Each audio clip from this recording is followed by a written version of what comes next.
बच्चों, so let's read this question. Assertion is given to us as if both delta H and delta S are positive, then reaction will be spontaneous at high temperature, and the reason for which is given. All processes with positive entropy change are spontaneous. तो हमारे को options में दिया हुआ ए, both assertion A and reason are true, and reason is the correct explanation of assertion A. Option B में हमें दिया हुआ है both assertion and reason are true, but reason is not the correct explanation of assertion. And option C में दिया हुआ है assertion is true, reason is false, and option D में दिया हुआ है assertion is false and reason is true.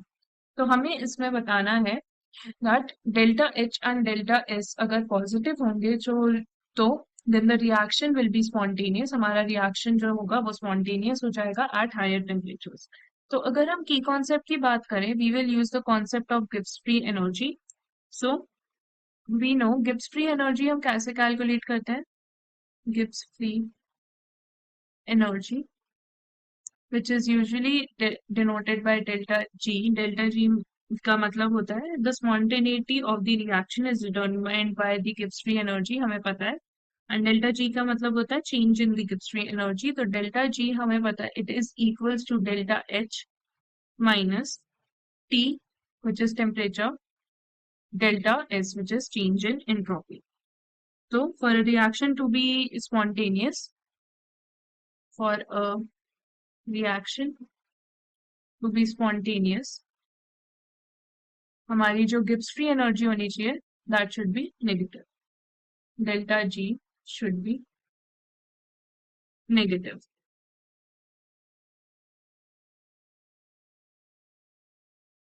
तो अगर हम इसमें देखें, spontaneity of a process which is our Gibbs free energy depends both of the factors which is our delta H and delta S.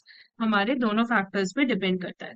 तो अगर हम assertion की statement लेते हैं, हमारे delta H and delta S दोनों ही पॉजिटिव है, तो हमारे reaction will be spontaneous eight high temperature. तो हमारा हाई टेम्परेचर में हमारा जो प्रोसेस है दैट वुड बी स्पॉन्टेनियस. तो अगर हम एंथैल्पी चेंज की बात करें, डेल्टा एच की बात करें, if it is positive, this is our enthalpy change, और हमें दिया हुआ है delta S which is our entropy change. अगर दोनों पॉजिटिव हो गए, if both of them are positive, तो अगेन अगर हमारा दोनों पॉजिटिव होंगे तो हमारा क्या रिएक्शन होगा, मतलब क्या इक्वेशन हो जाएगी, delta G is equals to delta H minus T delta S. That would be the equation. No change in the equation will happen. अगर हम हाई टेम्परेचर की बात करें, at high temperature T the term T delta S becomes significant. अगर हमारा high temperature होगा T का, तो टी से जब हम एंट्रोपी चेंज मल्टीप्लाई कर देंगे तो हमारा जो उसका प्रोडक्ट आएगा दैट वुड बी सिग्निफिकेंट. तो हमारे को उसकी सिग्निफिकेंस इतनी बढ़ानी है that it is greater than delta H, तभी हमारा जो डेल्टा जी है वो नेगेटिव हो पाएगा. सिंस हमारा डेल्टा एस पॉजिटिव है, तो delta T S will be a positive value as well.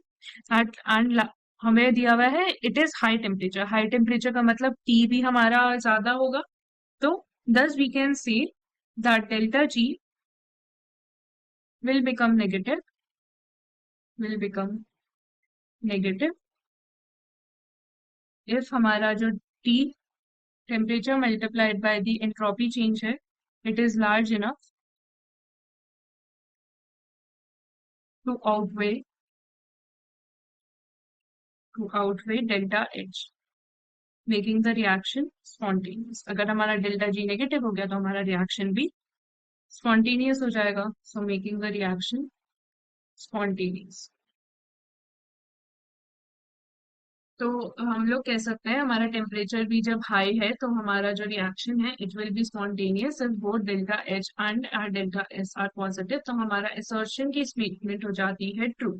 So our assertion statement is true. And reason की स्टेटमेंट हमें क्या दी हुई है, all processes are positive with positive entropy change or spontaneous. जब भी हमारी positive entropy change होगी that the processes will be spontaneous. ऐसा true नहीं है, it is not necessarily true because क्योंकि अगर हमारे जो reaction का delta H है, delta H अगर हमारा sufficiently positive हो गया sufficiently. If it is sufficiently positive and outweighs our t multiplied by delta s,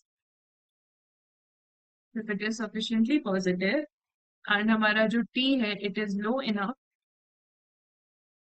तो हमारी डेल्टा जी की वैल्यू भी हमारी हो जाएगी, it remains positive. So it is not necessarily true जब भी हमारा एंट्रोपी चेंज नेगेटिव, जब भी हमारा एंट्रोपी चेंज पॉजिटिव होगा, that that all the processes with positive entropy change are positive, क्योंकि are spontaneous, क्योंकि हमारी डेल्टा जी की वैल्यू नेगेटिव भी हो सकती है, डेल्टा जी की वैल्यू पॉजिटिव भी हो जाती है, which indicates that it is a non-spontaneous process. अगर हमारे जो डेल्टा एस है उसकी वैल्यू सिग्निफिकेंट नहीं है और हमारा टेम्परेचर लो है एंड डेल्टा एच की वैल्यू सिग्निफिकेंटली पॉजिटिव है, तो हमारा डेल्टा जी की पॉजिटिव वैल्यू भी पॉजिटिव रह सकती है.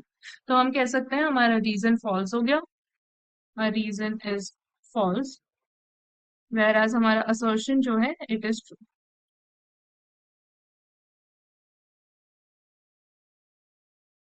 तो हमारा कौन सा आंसर, कौन सा ऑप्शन करेक्ट हो जाएगा? हमारा option number C will be the correct answer, which says assertion is true but the reason is false. I hope you understood the question well. Best of luck.